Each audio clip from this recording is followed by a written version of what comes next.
Hello again.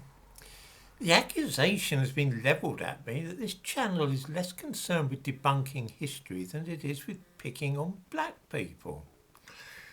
I hope that today will mark a change of emphasis because I shall certainly be debunking history in no small measure. False history, that is to say.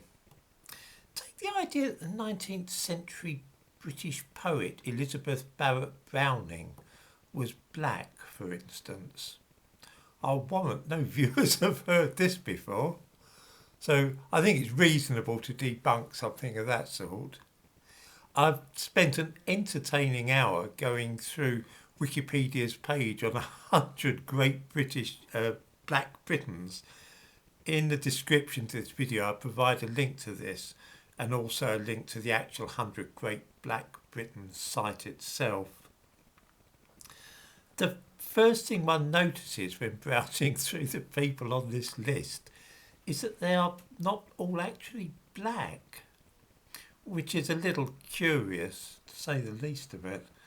Elizabeth Barrett Browning is included because her family owned plantations in the West Indies, and it was so common for white people to have sexual relations with black slaves that it must be likely that she inherited a touch of the tar brush, surely. There's not the least evidence for this mad idea, but there we are. She's down there as a great black Briton. England's Queen Philippa of Hainault, Edward III's wife, and of course mother of the Black Prince, is also there. The idea that she was black, she's included as England's first black queen, is utterly bonkers. But it's necessary if we're to accept that the Black Prince was actually a black man and not just someone who wore black armour or carried a black shield. Then we know that Edward III was white. Then obviously the Black Prince's mother, Philippa, must be black. And that's why they've stuck her in the list of great Black Britons. Queen Charlotte, of course, George III's wife, is there as well, England's second black queen. Perhaps the weirdest of the so-called Black Britons to be found in that list is St George. His inclusion in the list is odd for three reasons. First, of course, he probably did not exist.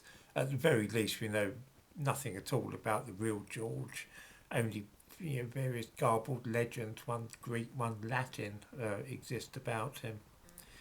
Secondly, even if he did exist, he had nothing at all to do with Britain.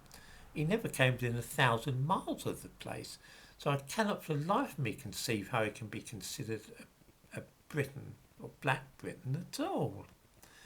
And finally, of course, there's no story anywhere at all of his being black.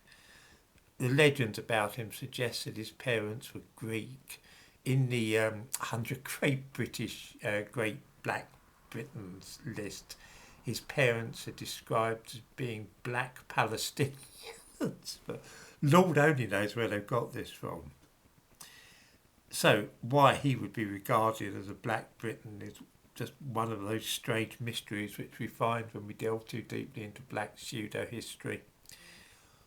What is really bizarre about the list is that hidden away in it is a genuinely inspiring example of how a black person got on in this country under his own steam and became successful, and in the process, incidentally, specifically denied that he had ever encountered discrimination or racial prejudice, which is interesting. The trouble is that those putting the list together couldn't even be bothered to spell his name in the right way. Look at the list and you'll see a David Chase mentioned.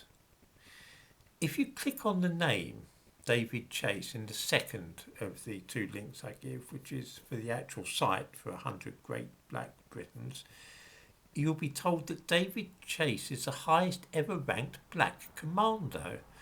This is utterly bizarre. In fact, he was an Air Commodore in the RAF.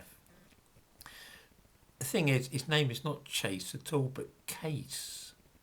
Why anybody would think he's a commando is unknown.